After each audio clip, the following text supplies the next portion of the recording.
Do you want to lose weight but struggle to stay committed to a meal plan because you constantly feel hungry?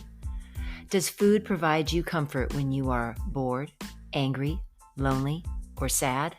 If so, you are in the right place. My name is Kristen Jones, and I'm a life coach specializing in emotional eating and weight loss, and I'm also a lifelong emotional eater. I want to provide you with information, motivation, and support so you too can learn to manage your issues with food and develop a healthy relationship with yourself. Welcome to the Breakthrough Emotional Eating Podcast. Hi, and welcome to the Breakthrough Emotional Eating Podcast. My name is Kristen Jones, and thank you so much for joining me this week. Today's episode number 21 is Act Like a Baby to Lose Weight. And what the heck do I mean by that? Well, you are going to find out for sure. So in today's podcast, you're going to learn the two things that naturally thin people do without even thinking about it. And you can automatically start doing that immediately after this podcast is done. The second thing is how to tell the difference between physical hunger and emotional hunger. And when do you know when it is time to stop eating? I'm going to tell you exactly when you need to stop eating and why you need to do that. And lastly, please stick around until the end because I'm going to give you the one thought that will allow you to stop eating when you are satisfied. Now, if you are not a member of the Breakthrough Emotional Eating community on Facebook, absolutely would love to have you join us. Please go to www.facebook.com/groups/food-breakthrough and join an amazing community of like-minded people who are seeking to address their issues with emotional eating and lose weight at the same time. And they absolutely are there to support each other and encourage each other as they go through the ups and downs of that process. As I always like to do, I want to do a client shout out. And today I want to actually focus on my niece, who absolutely she's a member of the Breakthrough Emotional Eating community. Her name is Elisa, and she is absolutely, she's my niece, so of course I just love her to pieces. But she has been a member of the community since it started and was just recently very active in the last challenge that we just did. It was called Hope for the Holidays, and it was about really proactively going into every aspect of every day of the holiday season and being very deliberate in the planning of your meals and the way is getting your mind right in order to make the best decisions for yourself when it comes to how you want to move through the holidays and whether you want to maintain your weight or whether you want to lose weight. And she was just amazing, and she did a great job in the challenge, was an active participant, and was able to lose some weight during the week of Thanksgiving, which is pretty amazing. So, Elisa, thank you so much for being a part of the community, for being my niece, who I love very much. She also is my hairstylist. She's my colorist. She does my hair color as well as she cuts my hair, and she is amazing. So, Elisa, I love you. Thank you so much for being a part of the group. All right, on to today's episode. So, the first thing we want to talk about is what are these two things that naturally thin people do without even thinking about it? Well, for those people who are parents out there or anyone who has spent a considerable amount of time with a baby, you know that there is one thing that babies are really, really good at. They know how to get their needs met. And one of the most basic needs is frankly for food. So think about it. What do babies do to get food? Well, they cry when they're hungry, right? And when do you know when a baby is done eating? Well, it's not when the bottle's empty, that's for sure. It is when they are satisfied and they push the nipple away, whether it's a bottle or whether it's a breast. They know when they are done, they are done. And if you get to the end of the bottle and they are not done, oh, you need to make more. So they are very, very clear about how when they're hungry and when they are satisfied. So where does that go? Why do most of us why do we have a really hard time distinguishing when we're hungry and when we're satisfied? And why so often do adults eat out of boredom? We eat when we're not hungry. We eat for a variety of other reasons, not just because we're hungry. So there is a phenomenon called EAH, which is eating in the absence of hunger, and it can develop as early as 3 years old in a child. Now, feeding strategies by parents can have a child can be restricted about what they can or can't eat, and kids can also be pressured to eat more than what they need. Both of these circumstances can damage a child's natural instinct to pick up subtle hunger cues that they are actually producing themselves. Parents sometimes don't even know, most of the time, they don't even know they're doing it, but kids pick up a lot on what adults do, and this can really impact their relationship with food. Um, so this really had a huge impact on me. This is absolutely um, what happened with me is I had experiences in my childhood that I had foods were restricted. There were certain foods that I was not allowed to eat.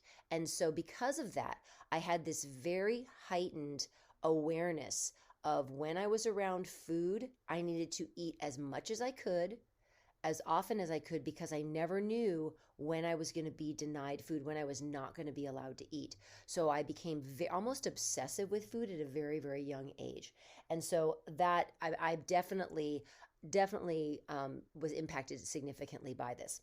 On the other hand, another story I can remember, my nephew, his name's Wilson. He's now 26 years old. But when he was a baby, I took care of him for the first 6 months of his life when his mom went back. His mom is a teacher, and his mom went back to work. I was not a teacher yet, and I was his nanny for the first 6 months of his life.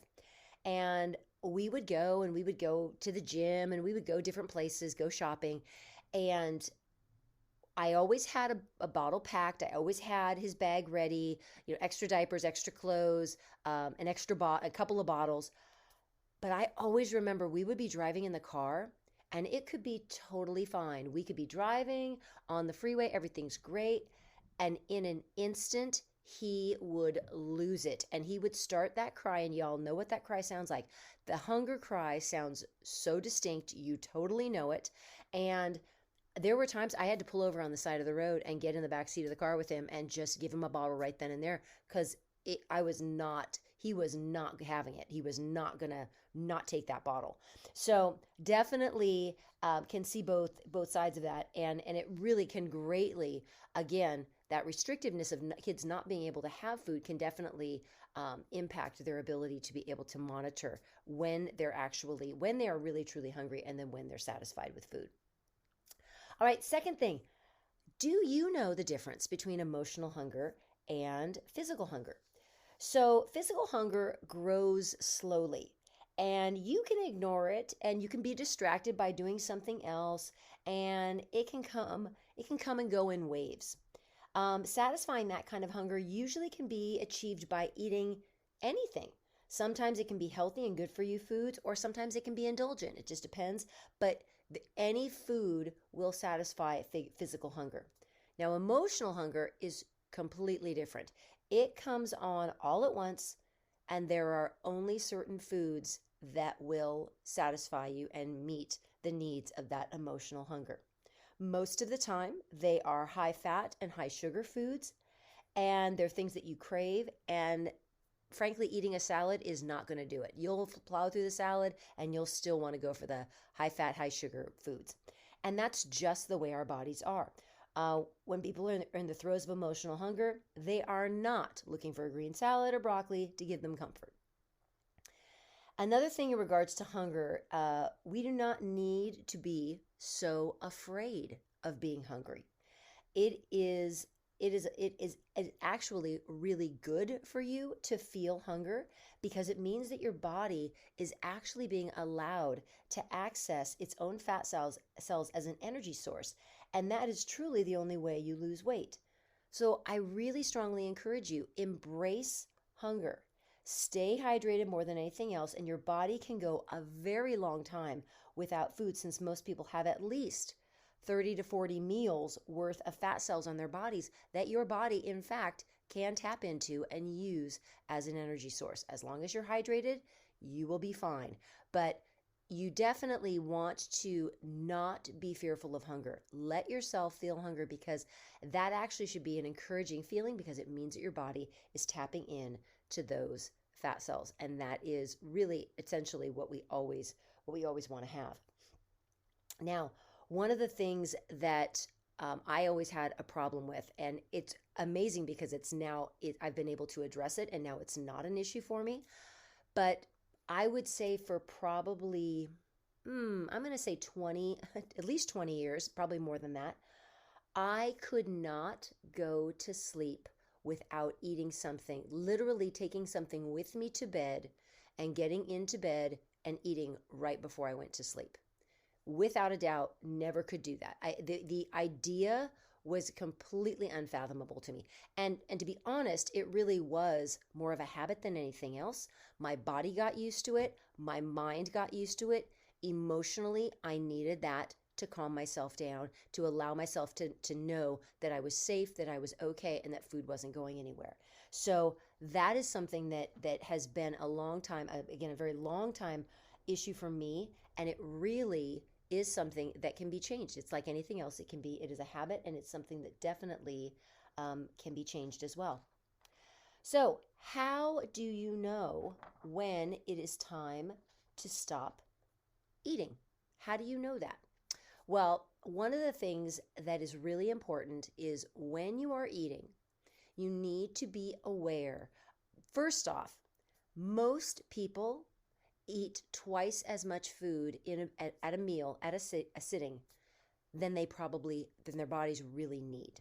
Okay, we as a society have gotten very used to supersized, large meals, large amounts of food, and really our bodies don't need that much food. So how do you know when it's time to stop? Well, there are definitely some strategies that you can use while you are eating that absolutely can make it so it becomes very evident when it is time for you to stop in order for you to be satisfied. The two that I highly recommend is that you eat, when you eat a meal, you eat distraction free, meaning the TV is not on. You're not reading a book. You're not looking at a magazine. You're not on the computer. You are focused solely on your food, and you are taking it all in.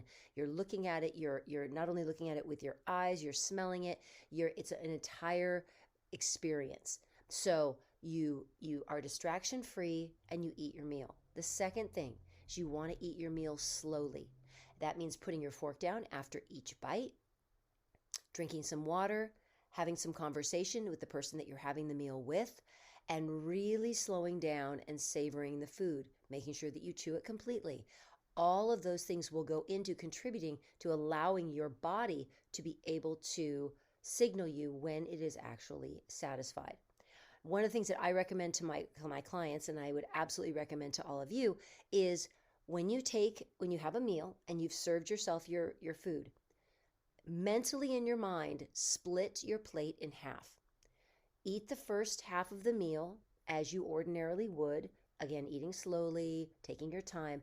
When you eat that first half of the meal, from that point on, when you move into the second half of your meal that you're eating, after each bite, take a bite, put your fork down as you've done for the first half of the meal, and I really want you to stop and think about, how do you feel?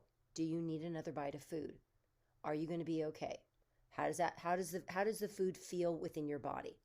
And each time, if you feel like you could eat more, have another bite, and then reassess again, and take that all the way to the end of the meal. I would strongly encourage you to try and leave a little bit of food on your plate. So many of us have an issue with doing that, just because we were always encouraged to be a member of the Clean Plate Club, and we had to clean our plates. And that is absolutely something you do not need to do when you are no longer hungry, when you are satisfied. The food can either be packed up and eaten at a later time, or you can throw it out. It's okay. You don't have to worry about that. So definitely we want to, in order to be able to know when to stop eating. We have to be aware. We have to be present when we're eating. So distraction free, eating slowly, and then reassess for the second half of your meal. Reassess each time you take a bite. Do you need more food? And make that decision for yourself. All right. The last thing, the little secret bonus that I wanted to give you is the one phrase that you have to keep in mind and will absolutely help you so much with nighttime eating, as well as eating more than you need to in a meal at a sitting, and making sure that you are stopping when you are satisfied. I said it earlier in the podcast, but it's the phrase that literally has changed my life, and that is that food is not going anywhere. You will never be denied food. Food is always there and available for you, so you do not ever have to feel that you have to eat all of the food in front of you because it's going to go away, someone's going to take it from you, and you're going to be denied it. We have to put those thoughts out of our head, and we have to focus on knowing that what we have in front of us is not going anywhere. It's ours, and we get to enjoy it. So food is not going anywhere is the phrase, again, literally has changed my eating, has changed my life, because that was my problem with eating at night, is I always felt like I had to get that last little bit of food in because I felt like I never knew that if food was going to be taken away. So super, super important to make sure that you keep that thought in your mind. You give yourself that freedom to know that food is always going to be there. It's not ever going to go anywhere. All right, so I hope this has been really helpful for you. I hope that this acting like a baby, again, eating only when you're hungry and stopping when you're satisfied, it's so simple, it's so basic, and it absolutely can change not only your life and your eating relationship, your relationship with food, but it also can change your weight and change how you look at food. You just, again, we eat when we're hungry, we stop when we're satisfied. If we all do that, you will not have a weight problem. It doesn't matter what you're eating. It does not matter what you're eating. As long as you're doing that, you are going to be all set. So again, thank you so much for joining me today. I hope this was absolutely helpful for you. Again, if you're not a member of the Breakthrough Emotional Eating community, please join us over on Facebook, www.facebook.com/groups/food breakthrough. The name of the group is Breakthrough Emotional Eating, Stop Overeating for Good. And please join the group and be a part of an amazing community. And let's address our emotional eating issues and lose weight all at the same time. All right. Thank you again so much for joining me. And I look forward to seeing you next week. Have a great week.